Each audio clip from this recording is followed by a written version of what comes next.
The Body Remembers.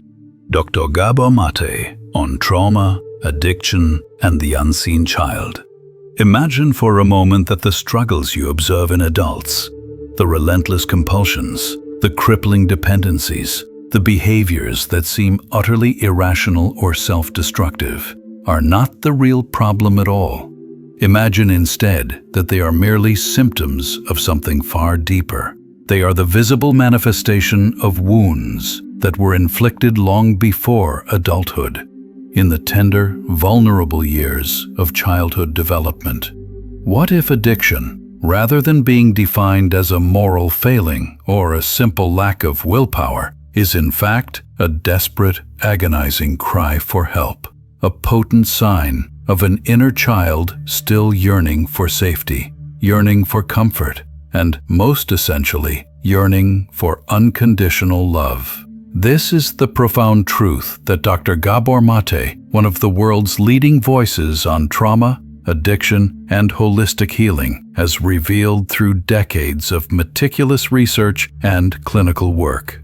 Addiction, he argues compellingly, is fundamentally not about the substance, nor is it about the specific behavior itself. It is about the deep, unbearable pain that relentlessly lies underneath. Whether this pain manifests as the reliance on alcohol, illicit drugs, compulsive eating, chronic gambling, or even excessive, destructive workaholism, at the core of every addiction is an urgent, primal attempt to soothe a wound. Now, internalize this. How often do we, as a society, look at people suffering from addiction and judge them harshly? Society quickly labels them as weak, irresponsible, or fundamentally broken. But how rarely do we stop, suspend our judgment, and ask the truly transformative question, "What happened to you?" instead of the condemning, simplified question, "What's wrong with you?" This radical shift in perspective changes everything. Because behind every single addictive behavior, there is a complex, often untold story. Behind every destructive, repetitive pattern, there is the echo of a child who did not feel safe, who did not feel truly seen, or who did not feel loved unconditionally. Before we proceed deeper, please remember to subscribe. Through constant interaction with the environment, and, most critically, through the relationship between the child and their primary caregivers. When those early relationships are consistently nurturing, loving, and reliable, the child organically develops a foundational sense of safety and secure attachment. Their brain learns the sophisticated mechanisms of stress regulation, how to feel calm after distress, how to process difficult emotions, and how to inherently trust others. However, when those early relationships are unstable, characterized by chronic neglect, or marked by abuse, whether physical or emotional, the direct opposite occurs. The child's delicate nervous system is thrown into perpetual chaos. Stress hormones, particularly cortisol, flood their body, keeping them in a constant, exhausting state of vigilance, perpetually scanning the environment for threats. Over time, this intense, sustained stress shapes not only their psychology but also their fundamental biology. The child grows up with a profound internal void, a deep, insatiable emptiness that relentlessly demands to be filled. And when they inevitably discover substances or behaviors that provide even momentary, temporary relief from this pain, their brain instantly latches onto them like a desperate lifeline. That, fundamentally, is the birth of addiction. Sigmund Freud once noted that unexpressed emotions will never die. They are buried alive and will come forth later in uglier ways. Childhood trauma is precisely this: unexpressed pain, locked away because the child possessed no means, no language, and no safe space to process it. Addiction is one of the many uglier ways that this unprocessed pain dramatically resurfaces. Consider the narrative of countless recovering individuals who, when asked, often reveal long histories of profound neglect, abandonment, or profound emotional absence from their parents. Some may not recall explicit physical or sexual abuse, yet they vividly describe growing up in homes where they felt invisible, unheard, or tragically unworthy of attention. This absence of emotional attunement, where a parent consistently fails to connect with and reflect the child's inner world, can be as psychologically damaging as overt abuse.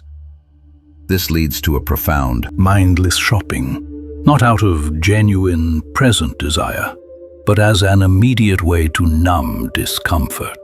How often do you catch yourself escaping into constant distractions instead of sitting quietly with your actual feelings?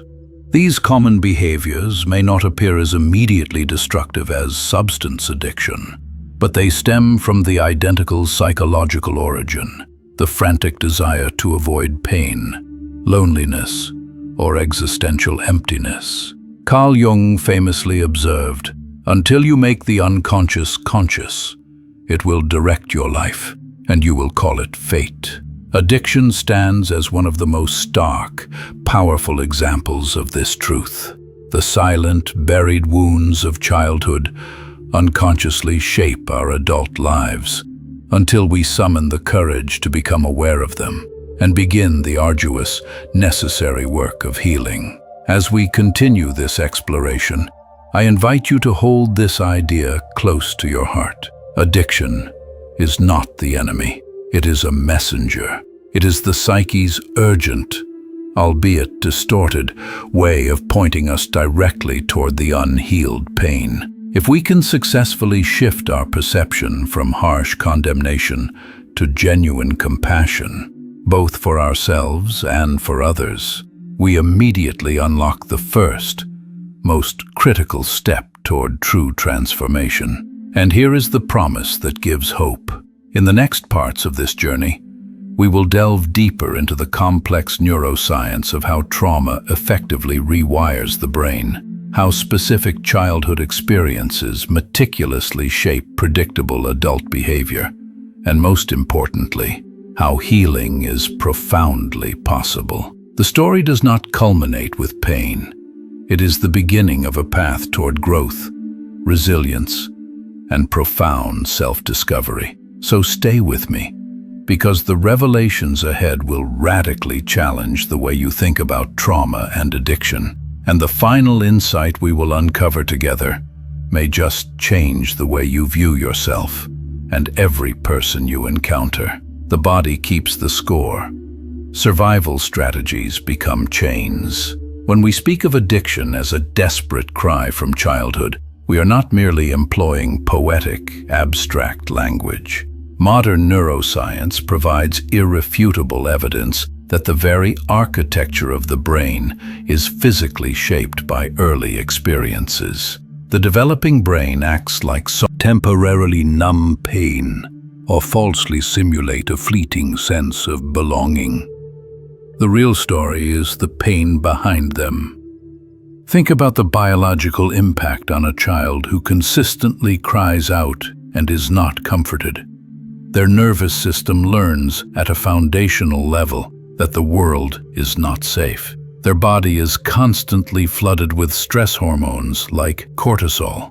Their brain physically wires itself to anticipate rejection rather than trust. Now, observe that same individual as an adult. When they feel the familiar panic of loneliness, fear, or emptiness, their body reacts with the same primal panic. But as an adult, instead of crying in a crib, they compulsively reach for a quick fix. The original need remains the same, to be soothed. The method is what tragically changes. The philosopher Søren Kierkegaard once wrote, "The most common form of despair is not being who you are." Childhood trauma frequently strips a child of their authentic self. They learn to immediately suppress their true feelings, hide their genuine needs, and painfully mold themselves into what others expect. This systemic self-betrayal creates a catastrophic inner void.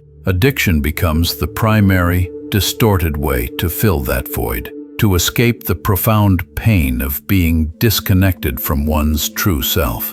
Let me ask you directly, with full honesty, how often do you immediately silence your true feelings to avoid conflict or disappointment? How often do you find yourself reflexively saying, "I'm fine," when deep down you are unequivocally not fine? These patterns are not random failures. They are sophisticated survival strategies learned in childhood. Yet, these are the very same strategies that unconsciously fuel addictive behaviors in adulthood. The science confirming this link is overwhelming. Studies on adverse childhood experiences, ACEs, reveal that the higher the number of childhood traumas a person endures, the dramatically greater their likelihood of developing addiction, chronic depression, severe heart disease, or even cancer later in life. Trauma embeds itself not only in the mind but profoundly in the body. The child physically grows up, but their body still carries the immutable imprint of fear, loneliness, and neglect. Here lies a great in cycles of self-destruction. But the moment we begin to face them, healing becomes possible. This is why Dr. Gabor Maté consistently says that the real question is not why the addiction, but why the pain. Addiction is simply the surface. Pain is the deep root. To heal, we must dare to look beneath.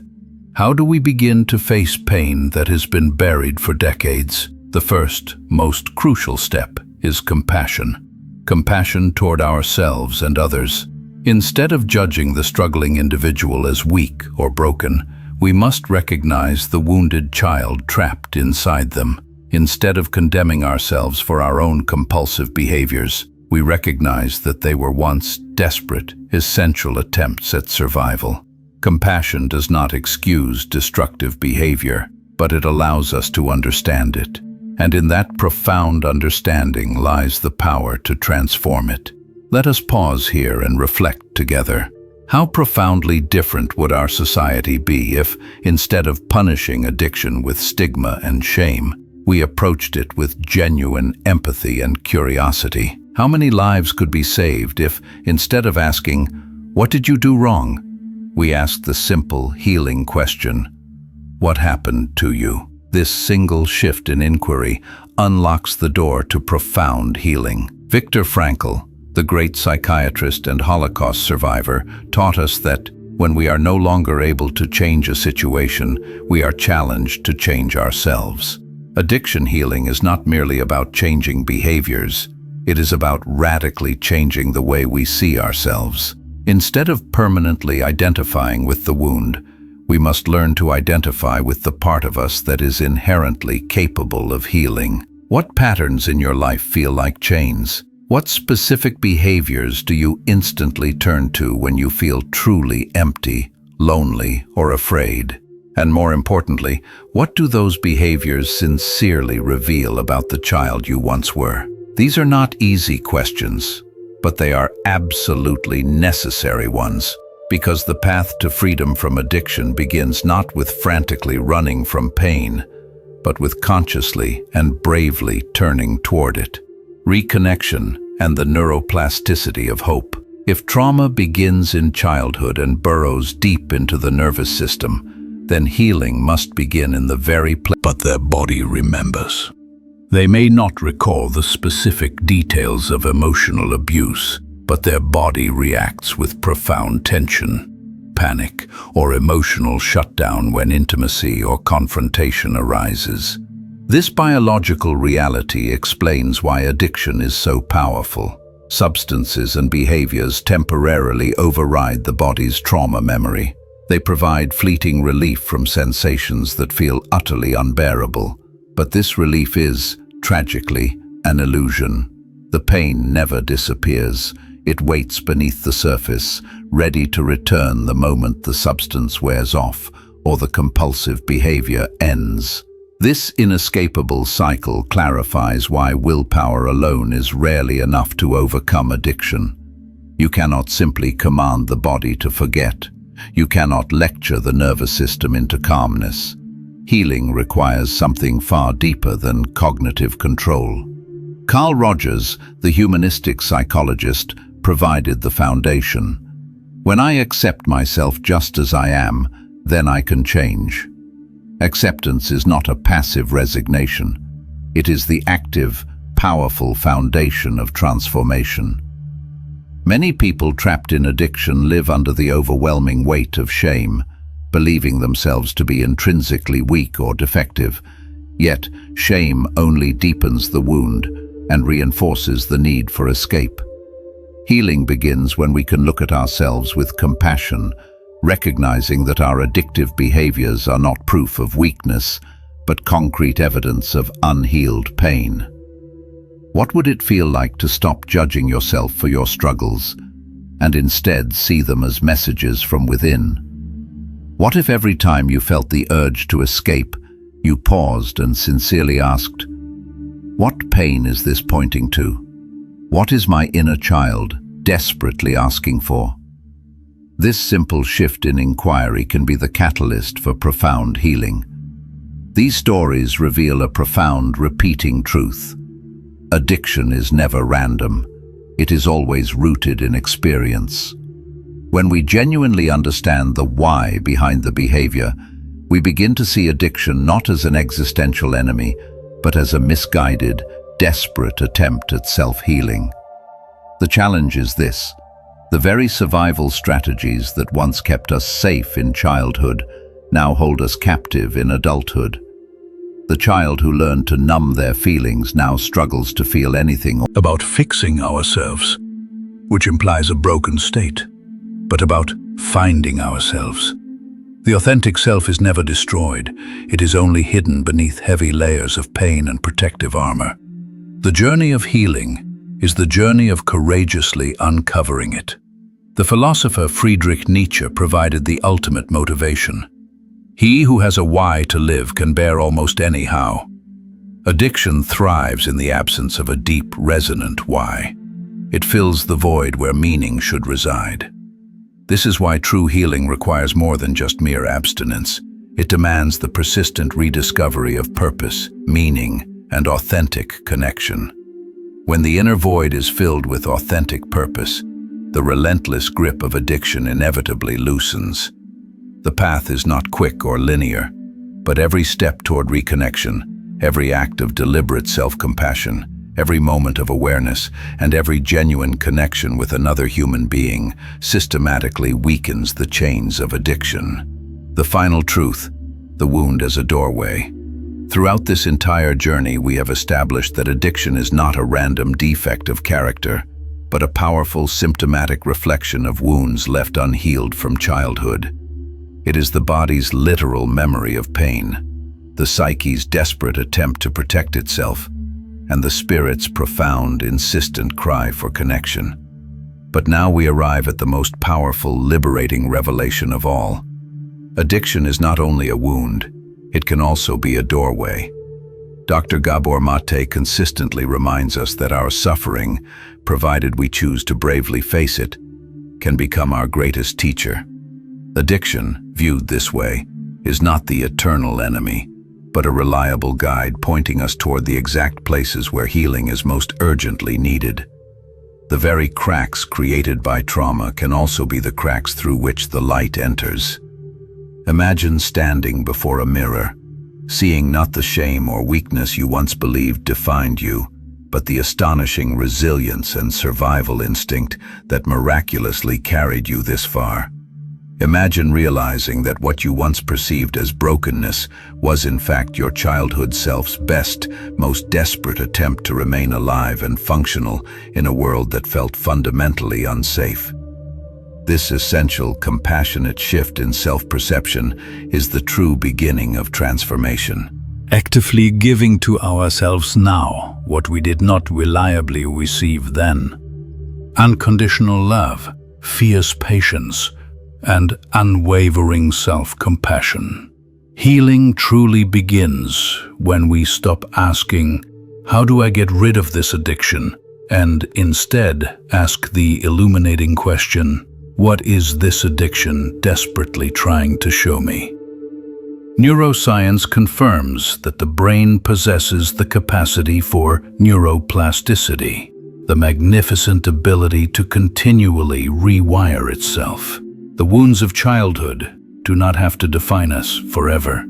With awareness, sustained compassion, and authentic connection, we can actively create new neural pathways of resilience, trust, and joy.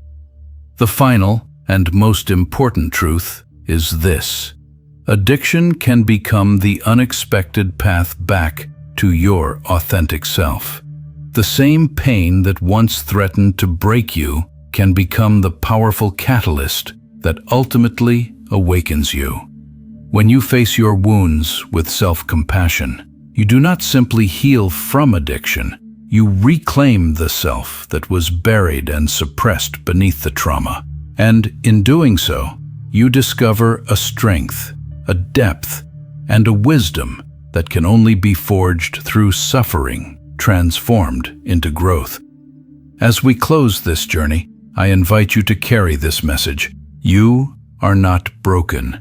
You are not defined by your struggle or your addiction. You are a human being who adapted to unbearable pain in the best way you possibly could at the time. Now, you hold the conscious power to choose a new path, not by fiercely rejecting your past, but by bravely embracing it and learning from it. Remember the wisdom of Leonard Cohen: there is a crack in everything. That's how the light gets in. May you find the courage to embrace your cracks, to allow the light to enter, and to let your addiction guide you not into despair, but into the profound, transformative beauty of healing and true connection. Thank you for listening.